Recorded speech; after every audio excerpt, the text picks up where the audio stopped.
Здравейте хора, това видео ще е малко по-крипи, така да може да разтърскам страшна история.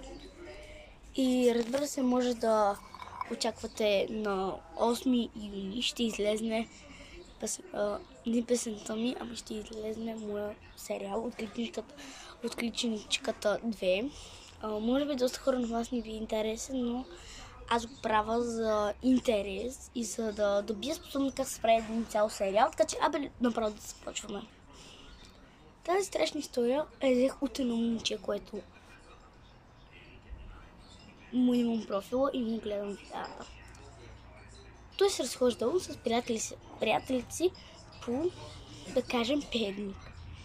И в Перник са се разхождали, докато не стана време за матчът, който бил в Перник срещу, мисля, че срещу ЦСКА и Лудогорец. Там просто някакви отбори имали състезания. Те били от противника. И вече минал матча, примерно да кажем Лудогорец и ЦСКА, примерно. И ЦСКА бил. Те били за ЦСКА. Обаче едното момче било чуждо, което дошло от другата публика, от Лудогорец, дошло в ЦСКА. Защото просто гледал, че те губят, нямат шанс. И това просто отишъл в ЦСКА. Обаче всичко му е било в екипа на Лудогорец, всичко му е било в цвета на Лудогорец. Аз футболните отбори не ги разбирам. Пишете дали има такъв цвят отбор, за които разбират, като брат. Така, продължава. И той се преместил и изобщо не го познавали. И тръгнали тримата. Те били двама приятели, момчето, което разказва самата история, някакъв негов приятел и самия чуж човек. Да кажем, че момчето се казвало Станислав. Приятелът му се казвал Емо. А чужди човек не знае ли и го наричали брат. Както всяко едно момче се нарича брат. Да. И те тръгнали се разхождат. След като свършил матча, напили се както винаги, били на 18-19 години. И единия чуждия човек предложил да идат в гората. Сигурно се питате какво правили в гората. Каква е работата в гората и как отишли в гората? Като матча е бил в посредата на Перник, а матча по-нагоре. След Перник. Да. Отишли с кола. Имали пикап, който е бил на бащата на Станислав. И той има 18 години, обаче няма колички, не е бил пълнолетен, но пък можел да кара кола и нямал собствена, само на майка му и на баща му ползвал.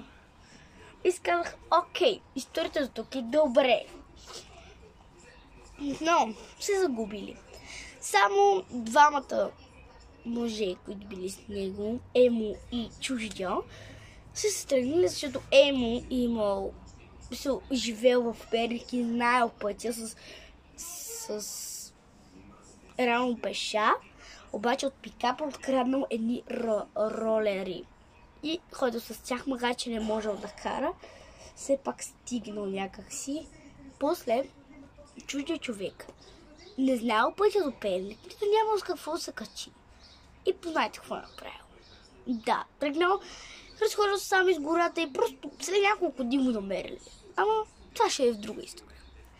И той тръгнал, разхождал се и намерил една колиба, колкото да се преуники.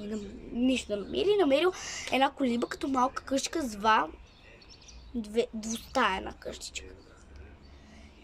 И в едната стая, която е била спалната, е очаквал да дойдат стопаните се едно, никой не идва. Затова той си легнал и забелязал, че до леглото има много странни картини, които били на много хора. Все едно си снимал хора в квадратна снимчица и се чувстваш странно, защото тези хора те гледат едно в очите. Така седи и гледа на картина. Аз на това момче място просто бих легнала на другата страна. Те били само от една страна. И на сутринта едва му се успял да заспи, какво ли не броял овце, агнета. Какво ли не? За да се приспи хора. Преспиваме. И става. И тези картини били прозорци, които били на квадрат. Ето прозорец е на квадрати. Колкото събере едно лице и това фактически значи, че картините са били прозорци. А прозорците отвънка има хора, които ги гледат. Хората гледали него. Той гледа хората. Получих се странно, като разказвам за първи път история. Защото това го наследявам как Златка, ако някой я гледа и я последва, моля ви, следвайте. Тя може тук да нещо да казвам, но последва себе. Тя е добро момиче. Тя вижте какво прави за хората. Тя ходи в асансьори, призовава духове. Питате дали искате аз да призова дух. Хубаво ли? Знам. Или искате влог да ви покажа част от моята база. Имам си база с приятел. Обаче не казвайте на никого. Може да дадете един лайк, ако това видео ви е харесало, и асторията, ако ви е харесала. Знам сега в коментарите, между пишете по едно коментарче, знам сега в коментарите ще ударя много хейтове за как съм се облякла. Защото, как видите, съм с просто един потен, който на мен много ми харесва, но на вас не ви защото си викате, брат, тая е вещица. Аз, как видите, не се обичам така, вау, за клипчетата, защото...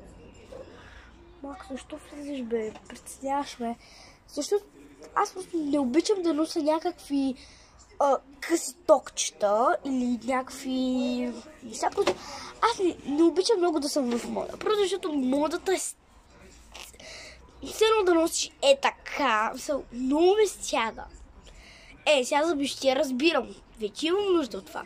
Обаче пък да кажеш токче, обувка ток и блуза с дълъг ръкав до тук. Извинявай, ма защо е с дълъг ръкав? Аз съм лято, смисъл. Наближава юни месец. Какво очакваш да направя? Какво? Аз ударих хейтове много. Че прическата му ми е зле, че очилата са ми много грозни, че облякла съм се грозно, че съм се накичила.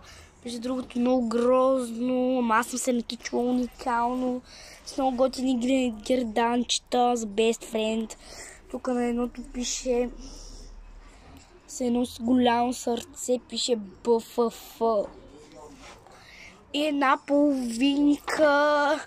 И един герданчик, че съм мисли, че тук съм станала някаква вещица-вещарка. И че пил чаша от свещ. Не, това не е чаша от свещ. Било е свещ, но аз съм го... Мама ми го е изчистила перфектно. Не може да си пие вътре в него. Ето бе. Между другото, това не е кафе, това не е чай, това не е нищо, това е сок. Аз съм го превела.